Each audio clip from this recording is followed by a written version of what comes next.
मैं इस वीडियो को जून 2024 में बना रहा हूँ और अभी वर्तमान में 2 वैकेंसी है जो एसएससी के द्वारा निकाली गई है। एक है एमटीएस की वैकेंसी, दूसरा है सीजीएल की वैकेंसी। आज के इस वीडियो में मैं आपको बताऊँगा कि आप किस प्रकार से एमटीएस की वैकेंसी को स्टेप बाय स्टेप भर सकते हैं। एसएससी से किसी भी वैकेंसी को भरने के लिए आपको सबसे पहले एसएससी में वन टाइम रजिस्ट्रेशन करना होता है, यानी जिसको ओटीआर बोलते हैं।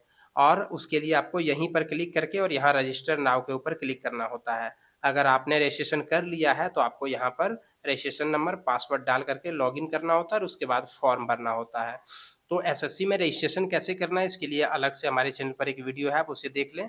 अब मैं आपको बता रहा हूँ यहाँ पर कि आप किस प्रकार से किसी वैकेंसी को भरेंगे एसएससी के अंतर्गत में। तो एसएससी में कोई भी वैकेंसी भरने के लिए आपके पास रजिस्ट्रेशन नंबर, पासवर्ड होगा, यदि आपने रजिस्ट्रेशन कर लिया है तो। तो मेरे पास फ़िलहाल रजिस्ट्रेशन नंबर और पासवर्ड है, मैं यहाँ पर लॉगिन करता हूँ और फिर आपको दिखाता हूँ कि किस प्रकार से एमटीएस की वैकेंसी को डालनी है।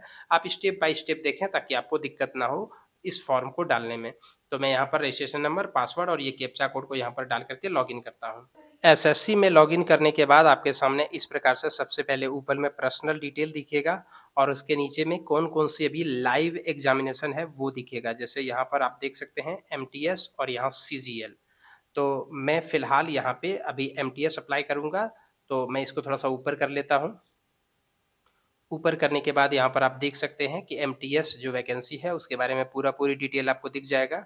इसका स्टार्टिंग डेट ये है, लास्ट डेट ये है, लास्ट डेट पेमेंट करने का ये है और करेक्शन विंडो जो है वो इस डेट को खुलेगा पेमेंट के साथ। तो मुझे फ़िलहाल ये वाला वैकेंसी जो है अप्लाई करना है, तो हम इसके ऊपर अप्लाई के ऊपर क्लिक करेंगे। अप्लाई के ऊपर क्लिक करने के बाद इससे संबंधित जो है वो कुछ-कुछ जानकारियाँ होंगी और इन जानकारियों को आपको पढ़ लेना चाहिए। एक और महत्वपूर्ण बात यहाँ पर आप देख सकते हैं फ़ोटो सिग्नेचर के लिए यहाँ पर कहा जा रहा है कि फ़ोटो सिग्नेचर का क्या-क्या साइज़ होना चाहिए। आप इसी साइज़ में अपना फ़ोटो सिग्नेचर तैयार कर लें। फिर इसके बाद आपको आगे फिल फॉर्म के ऊपर क्लिक करना है। फिल फॉर्म के ऊपर आप जैसे ही क्लिक करेंगे तो आपके सामने फिर वही वाला जो रजिस्ट्रेशन में जो आपने भरा था डिटेल, वो सारा डिटेल यहाँ पर आएगा। उसी डिटेल को एक बार आप देख लें, आप इसको सुधार नहीं कर सकते, सुधार करने के लिए आपको रजिस्ट्रेशन को चेंज करना होगा और रजिस्ट्रेशन को आप कैसे चेंज करेंगे वो मैं आपको दिखाऊँगा। तो मैं फ़िलहाल इन चीज़ों को हाइड करके रखा हुआ हूँ, मैं एक बार सारी चीज़ों को फिर से देख ले रहा हूँ कि कहीं कोई गलती तो नहीं है, क्योंकि अगर गलती होगी तो अभी ही सुधार हो जाएगा, बाद में करेक्शन करने में जो है वो काफ़ी ज़्यादा आपको महँगा पड़ सकता है क्योंकि ढाई 200 रुपये भुगतान करने के बाद ही आपका करेक्शन होगा। इन सारे डिटेल्स को मैंने एक बार वेरीफ़ाई कर लिया है, अब मैं नेक्स्ट के ऊपर क्लिक करता हूँ और नेक्स्ट के ऊपर क्लिक करने के बाद पर्सनल डिटेल्स सेव्ड लिखता है। उसके बाद आगे आप यहाँ पर देख सकते हैं हाईएस्ट क्वालिफ़िकेशन, तो मैं यहाँ पर हाईएस्ट में ग्रेजुएशन डाल देता हूँ। लेकिन ये वैकेंसी जो है वो सिर्फ़ इस क्वालिफ़िकेशन के आधार पर ही चलेगा, तो इसीलिए यहाँ पर जो है वो 10th स्टैंडर्ड केवल सिलेक्टेड है, कब पास किया है वो सारा डिटेल है, कितना परसेंटेज है उसको यहाँ पर डालना है और अगर आपने सीजीपीए अगर आपका चलता है, मतलब अगर आप सीबीएसई वगैरह बोर्ड से हैं जहाँ सीजीपीए लागू है, तो आपको यहाँ पर सीजीपीए डाल देना है, उसके बाद सेव एंड नेक्स्ट के ऊपर क्लिक करना है। मैंने इसको भी सेव कर दिया तो लिख रहा है एजुकेशन डिटेल सेव्ड। इसके बाद कुछ और एडिशनल इन्फॉर्मेशन पूछा जा रहा है। इसके बाद कुछ और एडिशनल इन्फॉर्मेशन पूछा जा रहा है कि आप एक्स सर्विसमैन हैं, मतलब अगर आप आर्मी से रिटायर वगैरह हुए हैं तो यहाँ पर नहीं है तो नो। क्या आपको उम्र में छूट चाहिए? तो अगर उम्र में छूट चाहिए तो यस करें और नहीं चाहिए तो नो करें। तो आप देख लीजिए उम्र में अगर छूट की और आवश्यकता है आपको तो यहाँ पर देख कर दीजिए यस, नहीं तो नो कीजिए।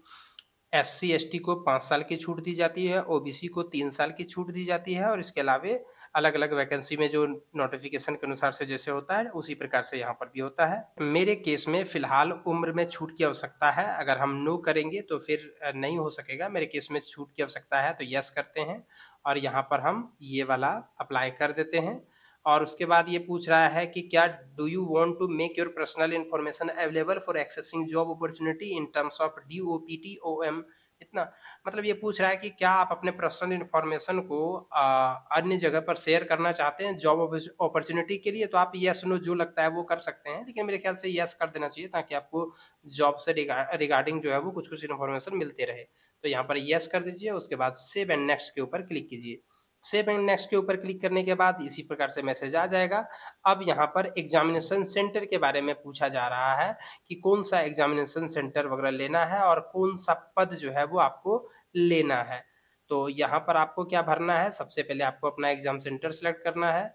1, 2, 3 एग्ज़ाम सेंटर सेलेक्ट कर लेना है।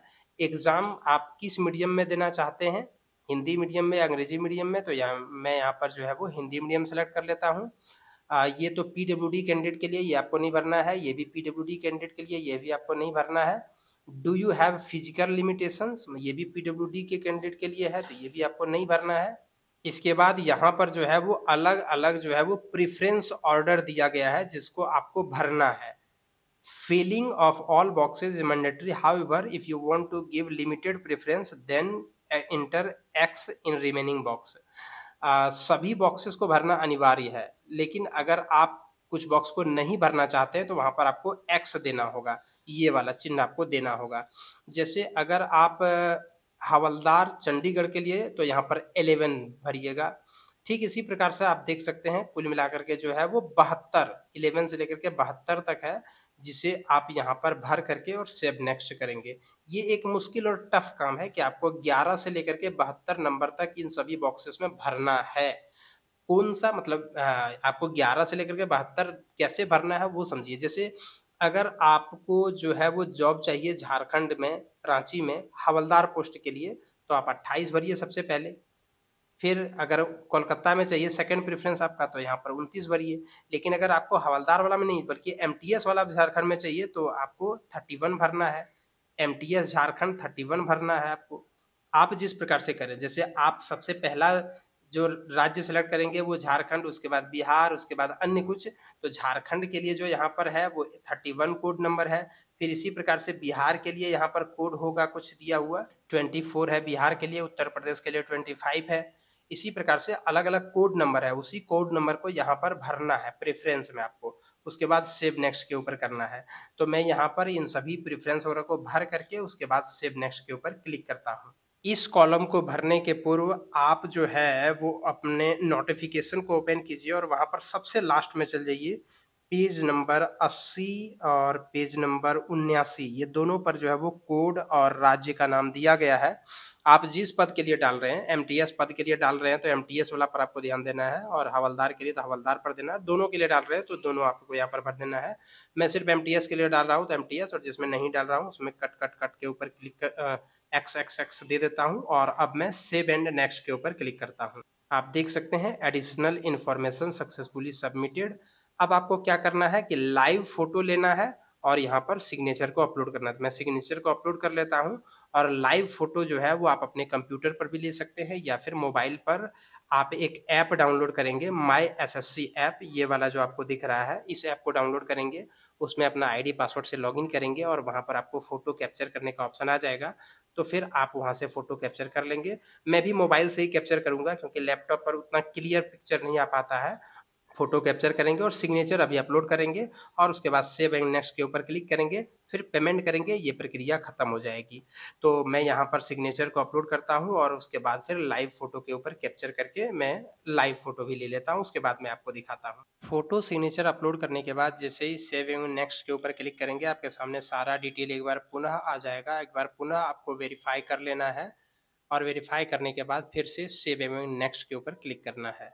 सारा डिटेल वेरीफ़ाई करने के बाद सेव एंड नेक्स्ट करना है, फिर यहाँ पर आपको एग्री कर देना है, ये वाला टिक करना है, ये वाला कैप्चा यहाँ पर डालना है और यहाँ पर सबमिट आपको कर देना है। अब जैसे ही सेव कर दिया तो ये फॉर्म पूर्णतः फिलअप हो चुका है, क्योंकि हमने जो डाला हुआ था वो एससी का फॉर्म था, इसमें पेमेंट की आवश्यकता नहीं थी, इसलिए पेमेंट का कोई ऑप्शन नहीं आया, सीधे यहाँ पर प्रिंट का ऑप्शन आ गया।